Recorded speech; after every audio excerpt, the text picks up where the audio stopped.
Olá, pessoal. Eu sou a Ana, do Portal da Cidade, e hoje nós estamos aqui com o Luiz Oliveira, dono da Move Automoção Residencial daqui de Araçatuba, que vai contar pra gente um pouquinho sobre as casas inteligentes que vem crescendo no mercado. Primeiramente, eu gostaria de agradecer, Luiz, a sua presença aqui com a gente. E explique então pra gente qual que é a diferença entre a casa inteligente e uma casa comum. Olá pessoal, tudo bem? Muito obrigado desde já, Ana, por estar aqui. É um prazer poder compartilhar um pouquinho, né, sobre esse assunto, um assunto que hoje está muito em alta e é um assunto que eu já trabalho há 10 anos, né? Eu sou engenheiro de controle e automação, então tenho aí um vasto conhecimento sobre isso, né? Já são aí mais de 300 projetos executados, né? E a diferença entre uma casa inteligente e uma casa comum é a facilidade, né, a economia de tempo, a facilidade de você usar as coisas no dia a dia, né, facilitar o conforto, melhorar a segurança, melhorar a economia, né, dentro de casa para você desligar os equipamentos sem esquecer eles ligados, né? Então ela vem mesmo para facilitar o dia a dia das pessoas. Em uma casa comum, né, você não tem aí essa conexão, né, essa facilidade de controlar as coisas no dia a dia. Todas as coisas estão com os seus próprios controles e os interruptores estão aí com os seus próprios acionamentos, né? Dentro de uma casa inteligente, a gente concentra todos esses itens em um só aplicativo. Então, isso facilita para que você, no dia a dia, consiga controlar os dispositivos da sua casa, reduzindo tempo, aumentando o conforto, melhorando a qualidade de vida.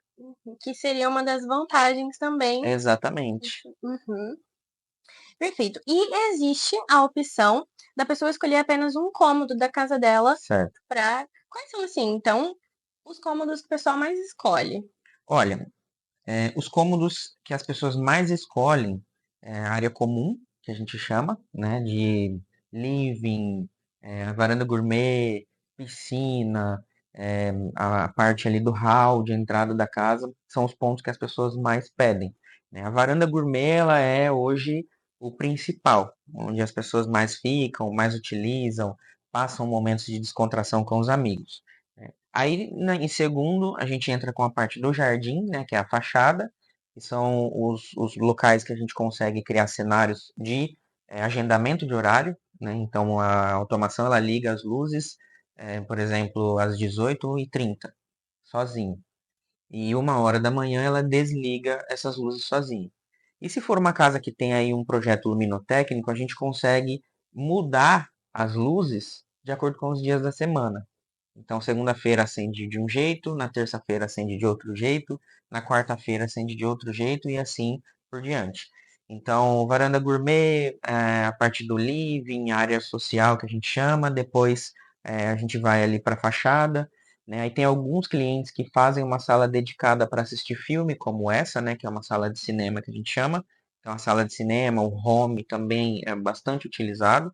E depois a gente entra para os quartos, né? Os quartos eles sempre ficam aí por um segundo momento, né? A Suite Master, ela vem primeiro, né, dos outros quartos, né, que geralmente é onde o casal utiliza bastante, né, um dia a dia mais corrido, e aí depois colocam para os filhos utilizar, ou se não tiver filhos, os quartos de hóspede, né, eles esperam um pouquinho. Então a sequência é basicamente essa. Uhum. Uma dúvida que o pessoal normalmente tem bastante é de se acabar a energia, acabou minha casa. Eu fico trancada, não consigo sair. Realmente existe essa dificuldade ou é um mito? Para a parte de portas de acesso, que a gente chama de controle de acesso, sempre a gente coloca no break. E o no break ele é um equipamento que ele tem bateria. Então essa parte de ficar trancado, de não abrir a porta, isso é um mito, tá?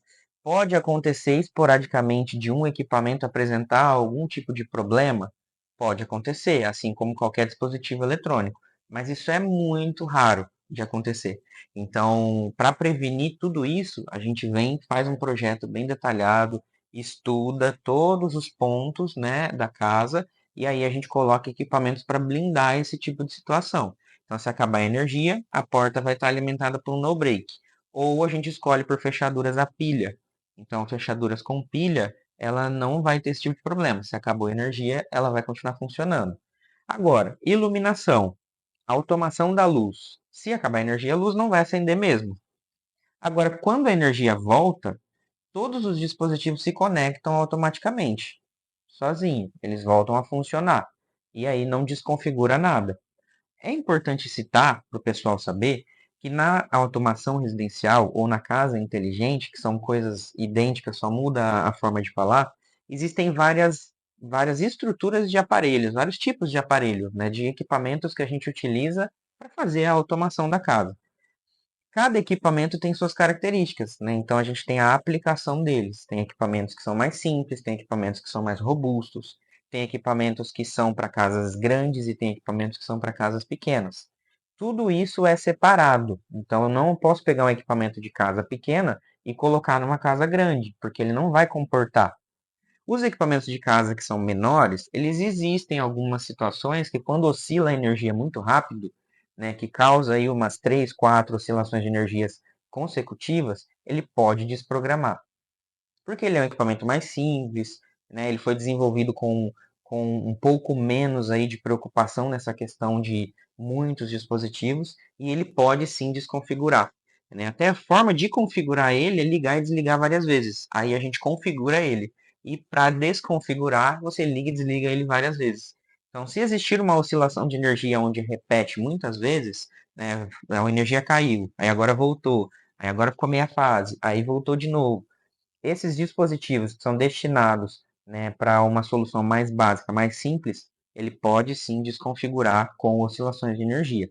Já os equipamentos mais robustos, né, profissionais, para casas que possuem uma maior quantidade de canais, centrais mais elaboradas, isso é algo que não acontece. A gente pode desligar e ligar quantas vezes precisar, oscilar a energia, ficar meia fase, que não vai desprogramar. Uhum. E qual que é o custo-benefício, em média, para quem quer fazer essa aplicação? Perfeito.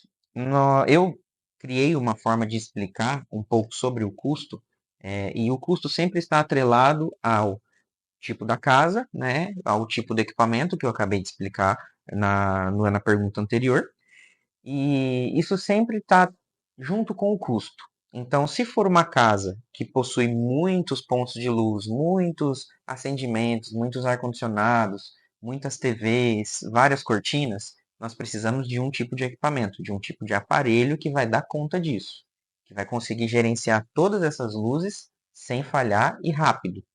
É um custo.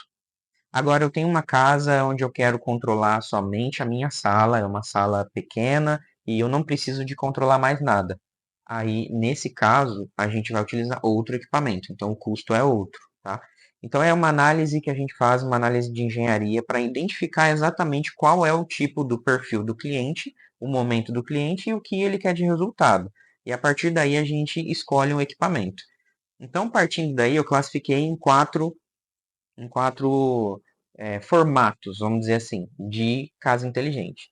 Então a gente tem as casas inteligentes, que são o primeiro pilar, né, o primeiro passo ali, onde é uma situação pequena, eu quero acionar uma luz, um ar-condicionado, eu não preciso de centrais grandes, eu posso utilizar um equipamento simples. É um loft, é um quarto, é uma sala, apenas algo pontual. Tá? Então aí começa em torno de R$ 1.000, por exemplo. Eu consigo fazer algo pequeno, simples e é rápido de instalar, né, é mais fácil de configurar, então o custo reduz muito. Aí, o segundo pilar, eu vou fazer uma casa inteira, mas eu só vou focar na parte de iluminação. Então aí a gente já tem projetos de 10.000, de 8.000, de 15.000, né? Então são projetos mais enxutos, mas que focam apenas na parte aí de iluminação. E eu tenho um terceiro pilar, que é uma casa que já está pronta, eu quero vários ar-condicionados, eu quero TVs, mas a casa já está pronta, então a gente utiliza uma solução modular.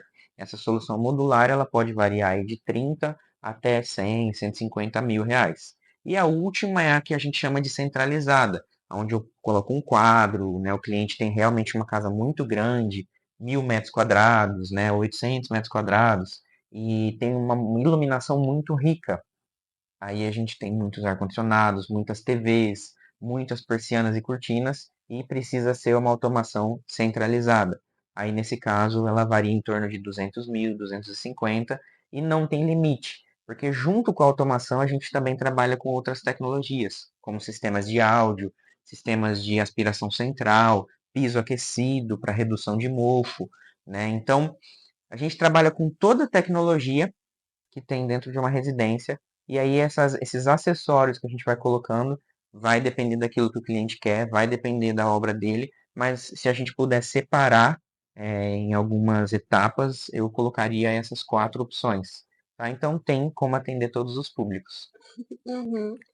Bom, então agora já encaminhando para o final da nossa entrevista, gostaria de agradecer mais uma vez.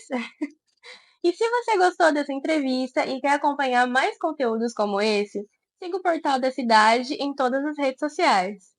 Muito obrigado e até mais. Obrigado, Ana. Imagina!